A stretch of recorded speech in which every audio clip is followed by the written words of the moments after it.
we would begin, if we were standing in your physical shoes, by acknowledging that change must come. It cannot be otherwise. And so you cannot help but play a role in that, because you exist, you observe, you shoot off rockets of desire. But it's helpful to talk about how any creation happens, and isn't all creation change?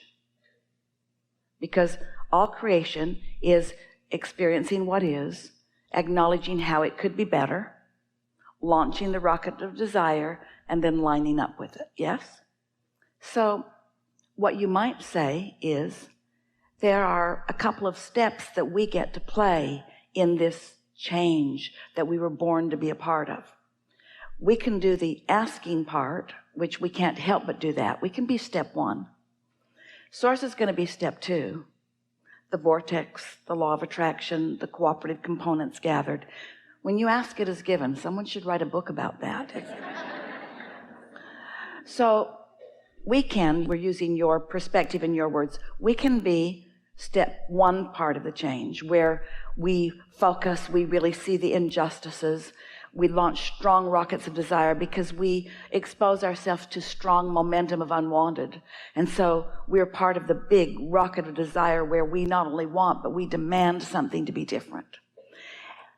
And we can be a part of the allowing part of it, the receiving mode part of it, whereas once we've asked for the change, that we stand in vibrational alignment by focusing upon what we're looking for, not what we're pushing against, so that we can be the receivers of the thought, so that we can be the receivers of the perfect timing, so that we can say the right words, so that we can stand at the right place in the right time. Because what so many young people, or not so young people, are translating this conversation to be is that we have to push hard against what we don't want. And of course, step one matters in the equation. But if you stay only in step one, then you deprive yourself of the connection, of the clarity, of the receiving, of the getting to stand as witness of the improvement. And that's why so much goes so slowly. The protest lasts too long, and people hold themselves in defiance of their own desires. But you must teach to the clarity of your example.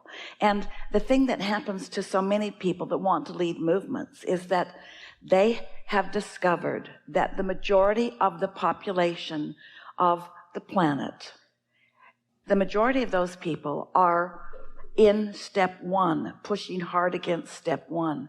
And so in order to get their attention, you have to do that too. And then you defeat your own platform, because you can't be in step one and step three at the same time. Step one is the asking mode. Step three is the listening mode, the receiving mode. So our encouragement is that you dart in and out. Get in step one. Get yourself stirred up. Identify your cause, not your problem, your cause, your claim to improvement, what you prefer, and then focus on that and just pay attention. Find satisfying thoughts. We are never encouragers of avoiding step one.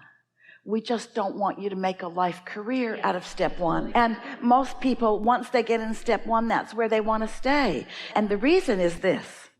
We understand the reason. They have a valid reason. It just doesn't serve them very well. Is that the unwanted thing that happened, that step one moment, caused them to want a better world, to want a safer world, to want a happier world, a world that right now they don't believe is possible, because they're all twirled up in what they're watching on television or the reality of what just happened. And so it feels to them that in order to justify all this new goodness that they're asking for, that they have to push really, really hard against the badness. But how it works is you teach by the clarity of your example. Some years ago, a family came to these gatherings when the gatherings were much smaller, in very early days that Esther was allowing people to know she had this weird gift.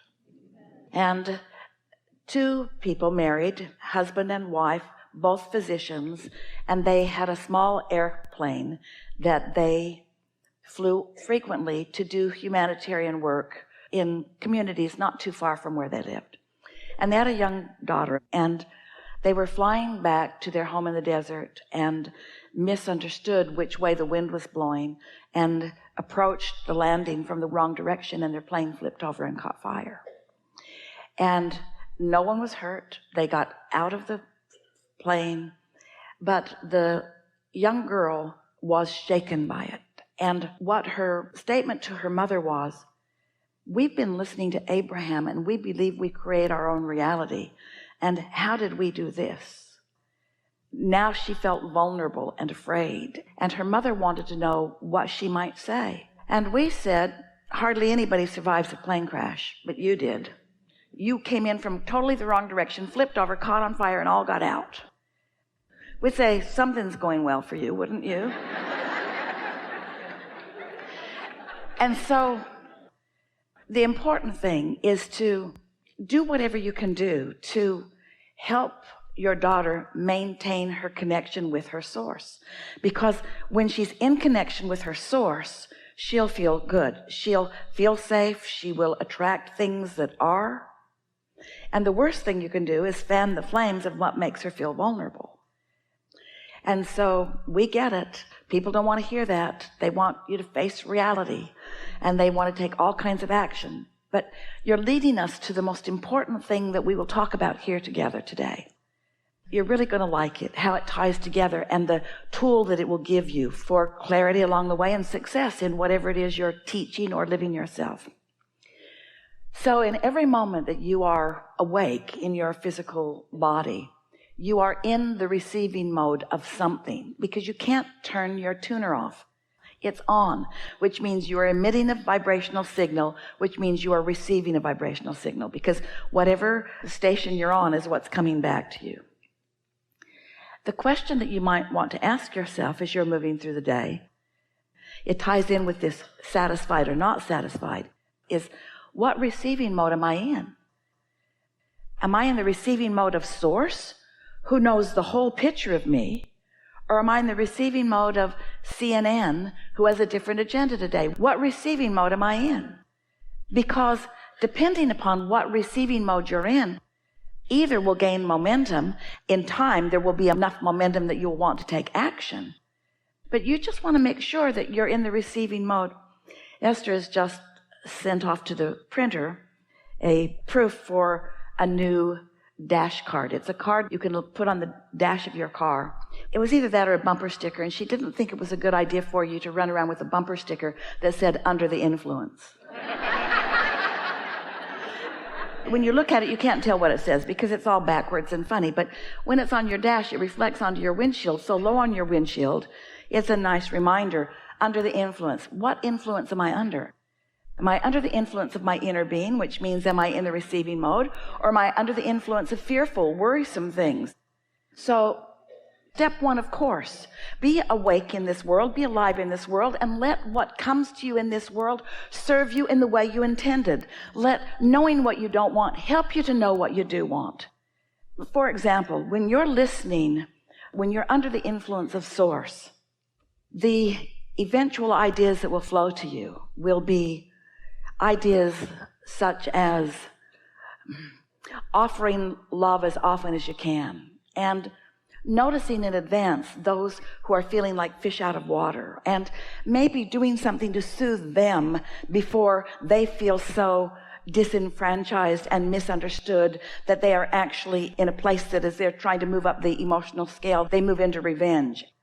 You see what we're getting at? You might be one who rendezvous with someone who is on their way to that kind of an act, but instead they meet you bright and shiny and in love with life and not judging them the way others do, and seeing them through the eyes of source and maybe saying the perfect thing at the perfect time. In other words, when you're under the influence of source, you are part of the solution. When you are under the influence of something other than that, you're part of the problem. So you might just want to remind her that there's step one and there's step three, and which part does she want to predominantly be a part of. And of course, you're going to be part of step one. You can't see that without having that knee-jerk reaction and wanting things to be different. But you sure can give your attention to what you want to be different. If you're under the influence of what so many people are, You want to blame them. There's no place for understanding within you about how they even got there. And therefore, there's no moving forward in helping fewer people get there. Law of attraction says you get what you think about, whether you want it or not. And whatever you're thinking about is becoming more and more and more and more and more. Do you want to be part of the problem, or do you want to be part of the solution? You know, we talk about this stuff so much. And audiences hear and have their individual responses to what they hear here.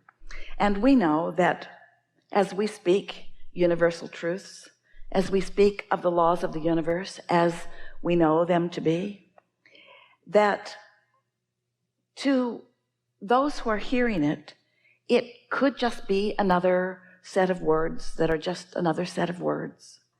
We know we can talk to you about your source. We can talk to you about connection. We can talk to you about alignment. We can talk to you about empowerment. We can talk to you about the receptive mode. But until you've actually lived some life and know you want something, and then actually deliberately quieted your mind and stopped the negative chatter and allowed your vibration to rise, and you know you did because of the way you feel in your body, and then received an impulse or a thought that felt satisfying, felt delicious to you, and so you followed it because we had this discussion, and then you witnessed the result of that, and then you know, because words don't teach. So you have to live it yourself. You have to be joyful in this world that could be scary. You have to feel secure in a world that could feel tentative. You have to demonstrate your own connection before you even have an opportunity at all to awaken it. This movement that is afoot, we applaud it because we think it's wonderful that they are saying we want something different than we've got. But to act like adults that are just now pushing against this isn't going to get them to where they want to be. They want to live in a safe world, but you know where that safe world is? It's the satisfaction that you feel between wanting a safe world and having thoughts about one. That's where it is. And practicing that until your momentum is so strong that the universe cannot yield to you anything other than that. When you stood before Jesus, dripping your illness, he saw not your illness, he knew your wellness, and he knew it so unequivocally that while you were in his gaze, your illness could not abide in his vibration. And then he said, don't go home and talk about that. He said, go forth and tell no one. Because he knew if you went home and talked about it, that you would not be able to maintain that knowing of your well-being. We know. And so just be easy about this. Don't go out and try to repeat what you heard. You won't remember most of it anyway.